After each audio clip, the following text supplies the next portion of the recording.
ayun na, para sa mga walang jowa, ito yung kinilaw na Bisaya. Sinasabi ko sa inyo, iiyak kayo talaga kayo dito. Ang una nyong gagawin, lilinisan nyo yung isda. Ganun ang pinaka-importante dito. Tanggalin nyo ng kaliskis. Yan, nakikita nyo. Tapos hugasan nyo ng mabuti. Tapos papakita ko din sa inyo kung paano matanggal yung langsa nito. Tingnan nyo naman kung gaano ako ka-perfect mag-slice ng isda na to. Tamban lang yan. Nabili ko lang ng 100 pesos sa palengke, guys. Tingnan mo gaano ka... Team Sawyer slice. Yan. Slicein natin lahat yan. Pinorward ko na para mabilis. Tinanggal ko yung chan.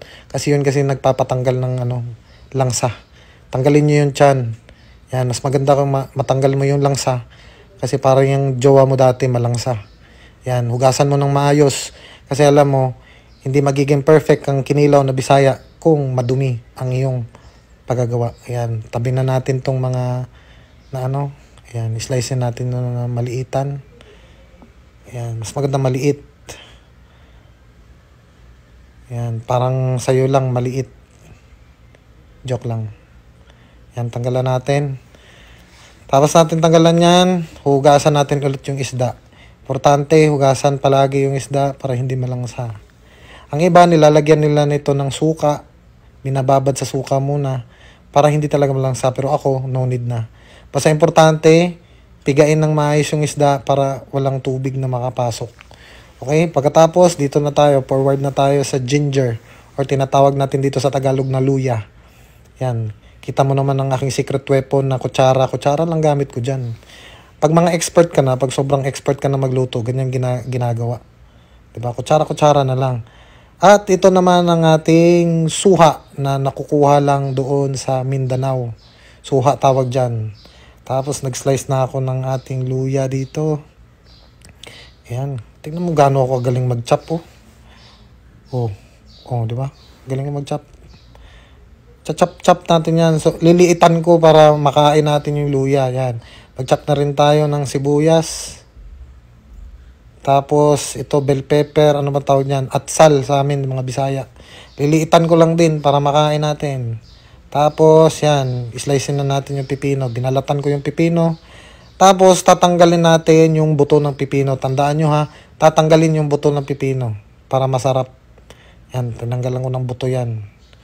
Kasi yung laman lang ng pipino kukunin natin. Tapos, chop na natin. O, diba? Pang chef talaga yan. Matagal na kasi ako nagluluto, guys. Hindi nyo lang kasi alam, passion ko talaga ang pagluluto. At isa ang kinilaw sa pinaka-favorite kong lutuin. At itong nakikita nyo last na kinutkot ko dito, yung tawag dyan tabon-tabon. Yan, tabon-tabon. Nakukuha lang din yan sa lugar namin. Yan. Tapos ginawa ko, pagkatapos yan, sabi kasi ni mama, i-chop ko na daw yung onion leaves. Kaya chinap ko na, nalagay ko na dyan sa plato. Tapos kung chinap, sabi ko kay mama, mag-slice na siya ng kalamansi. Sabi ko, damihan mo ma kasi wala tayong suka. Kasi itong kinilaw na to, hindi ako gumamit ng suka, guys. Kasi nga, wala namang masarap na suka dito sa Manila. Kasi yung suka kasi na ginagamit namin dito, tawag namin bahal. O nakukuha namin doon sa Mindanao na hindi siya maasim. Medyo manamis-namis siya na suka. Eh wala. Kaya ginawa ko, kalamansi lang nilagay ko. Kaya nilagay ko yung kalamansi dito sa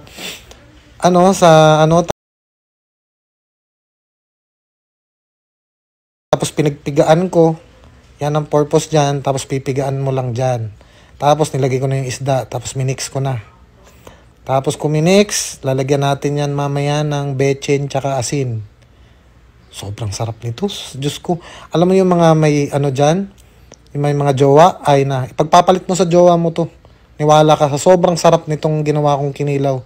Kahit yung jowa mo, pagpapalit mo dito sa sobrang sarap. Yan, nilagyan ko na ng konting bechin. Tsaka asin. Ayun. Sobrang sarap niyan. Perfect na perfect, guys.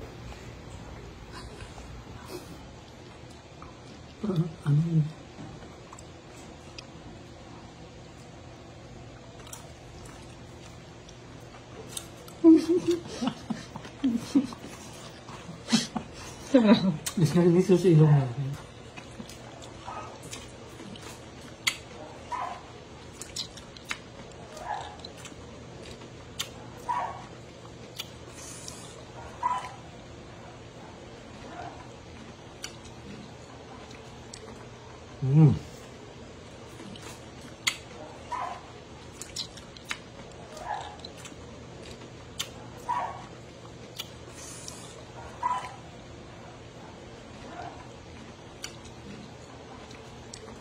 Ito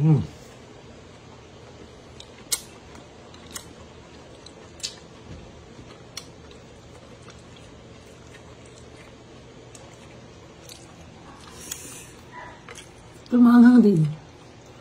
Ito lang sili. Dahil siguro sa ano. Dahil siguro sa... Mahal na ito.